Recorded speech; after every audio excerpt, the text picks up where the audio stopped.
Ya, shalom saudara-saudaraku yang diberkati oleh Tuhan, salam damai sejahtera bagi kita semuanya. Kembali berjumpa dengan saya, Pastor Daud Timotius Tampu Bolon, tentunya di channel God Ministry, channel kesayangan kita bersama. Dan sebelumnya Pastor Daud mengucapkan terima kasih banyak buat kesediaan saudara untuk mengklik video ini, dan tentunya jangan lupa ya untuk subscribe serta nyalakan tombol loncengnya, agar setiap kali Pastor Daud mengupload video yang baru, saudara langsung mendapat notifikasi dari saya, tentunya melalui YouTube. Haleluya. Iya, saudara-saudaraku ini berkati oleh Tuhan, kali ini Pastor Daud ingin mengajak saudara untuk menyaksikan video seperti di video awal, bagaimana ribuan orang datang berduyun-duyun dan menyerahkan diri untuk dibaptis. Nah, saudara, tidak tanggung-tanggung orang-orang yang datang dan menyatakan dirinya untuk bertobat dan serius untuk beribadah dan melayani Tuhan. Mereka datang dan berkumpul di pinggir pantai, dan di sanalah mereka menyatakan keputusan untuk mengiring Yesus. Nah, untuk lebih lengkap lagi sebelum kita kasih ulasan, kita saksikan video selengkapnya berikut ini.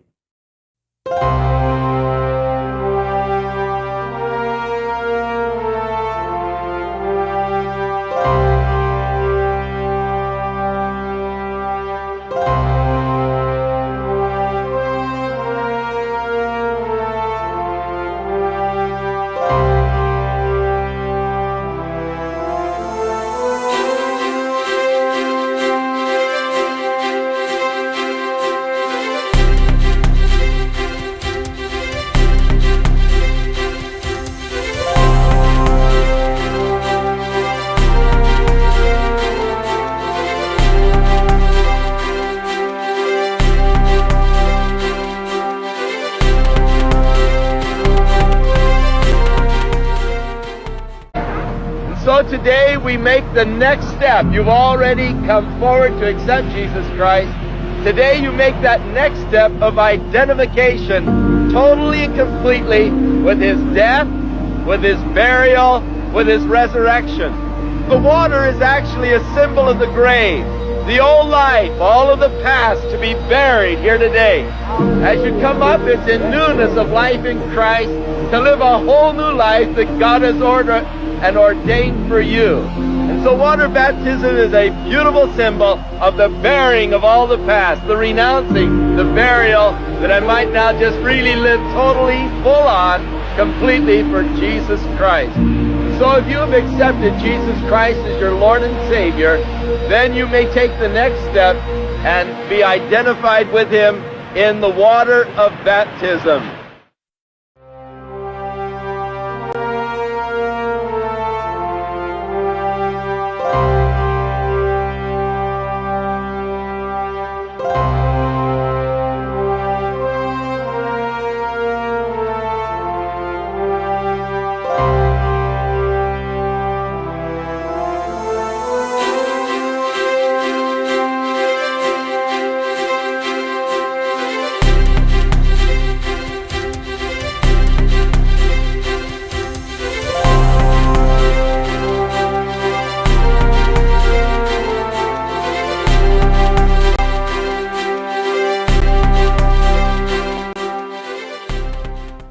Iya, kita telah menyaksikan rangkaian cuplikan video di mana banyak jiwa-jiwa di California, Amerika menyerahkan diri untuk dibaptis dan memberikan keputusan yang kuat untuk mengiring Yesus dan beribadah kepada Tuhan dan Juru Selamat hanya kepada Yesus. Nah, saudara-saudara, saya sering sekali menerima ataupun membaca tulisan-tulisan sebagai sewor ataupun perkataan-perkataan yang bisa dikatakan menyerang atau melemahkan umat Kristen dari agama sebelah. Mereka selalu menyerang dengan kata-kata, coba lihat gereja di Eropa, coba lihat gereja di luar negeri di mana-mana. Gereja semuanya pada kosong, bahkan gereja dijual serta dibeli. Bahkan ada lagi orang Indonesia memberikan komentar dengan, bisa dikatakan dengan sombongnya, untuk menantang agar apabila ada gereja yang sudah kosong, kami siap untuk membelinya. Apa yang mereka sampaikan itu adalah fakta, bukti bahwa memang banyak gereja-gereja di luar negeri yang kosong, bahkan setiap minggu hanya ada orang-orang tua, nenek-nenek, jompo yang mau datang beribadah. Sebenarnya saya percaya sekali ketika dari awal kurang lebih 10 atau 15 tahun yang lalu, saya yakin betul gereja-gereja di luar negeri, di Eropa, bahkan ya di Indonesia juga ada banyak yang kosong. Generasi-generasi muda bahkan sudah tidak suka lagi datang beribadah di gereja itu. Yang ada hanya orang-orang tua, orang-orang yang sudah lanjut usianya. Kalau gereja mempertahankan prinsip ataupun cara-cara ibadahnya dari zaman nenek moyang sampai sekarang, itu sudah tidak relevan.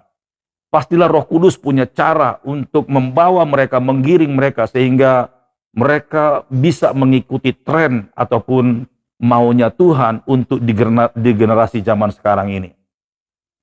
Dan itu sebabnya anak-anak muda tidak bisa menuntut para pemimpin-pemimpin gereja yang jelas-jelas selalu mengadakan ibadah dengan cara-cara yang lama.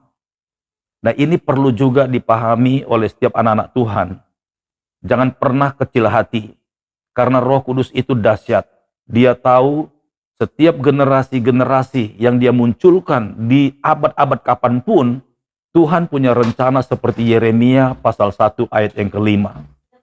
Nah, saudaraku yang diberkati oleh Tuhan, ketika kita melihat video ini, bagaimana ternyata California, walaupun gereja-gereja tradisi, gereja-gereja lama kosong, tetapi generasi-generasi mudanya, bahkan orang-orang yang sebenarnya punya kerinduan besar, memang tidak bisa berlama-lama di dalam gereja yang nyata-nyata melakukan ibadah dengan cara tradisional, dengan cara lama.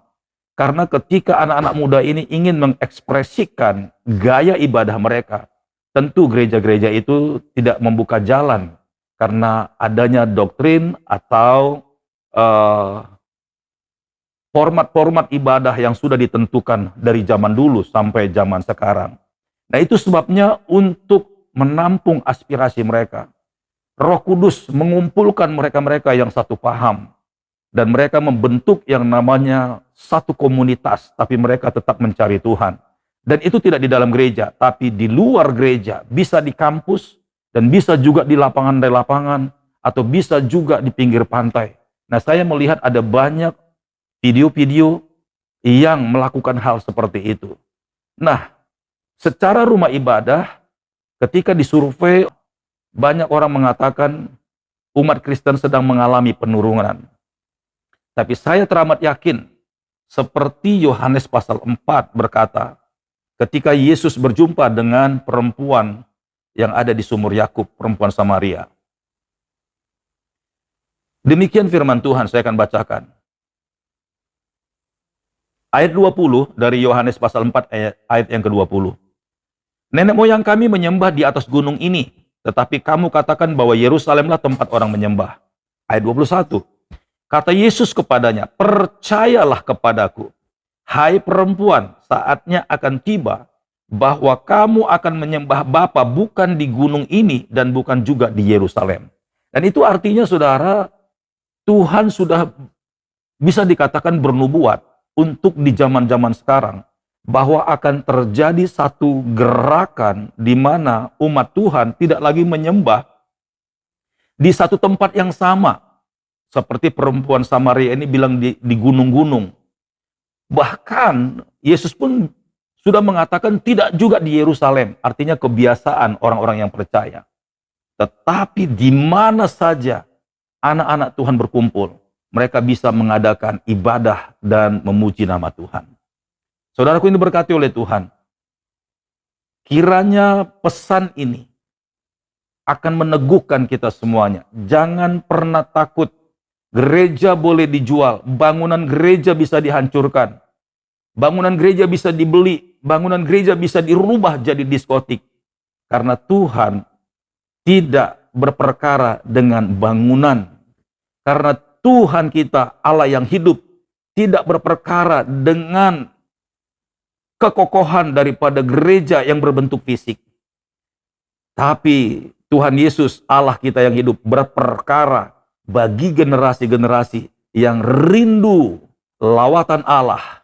Dan di sanalah penggenapan bahwa di akhir zaman ini, Allah akan mencurahkan rohnya tanpa batas, tanpa terkecuali, dari hamba-hamba, sampai anak-anak muda, sampai generasi muda, sampai orang tua, semuanya dijamah Tuhan dan dipenuhi dengan kuasa Roh Kudus. Baik saudaraku ini berkati oleh Tuhan, sampai di sini video yang Pastor Daud upload. Kiranya video ini memberkati kita semuanya. Tetap semangat, tetap menyembah Tuhan. Tuhan Yesus memberkati. Shalom.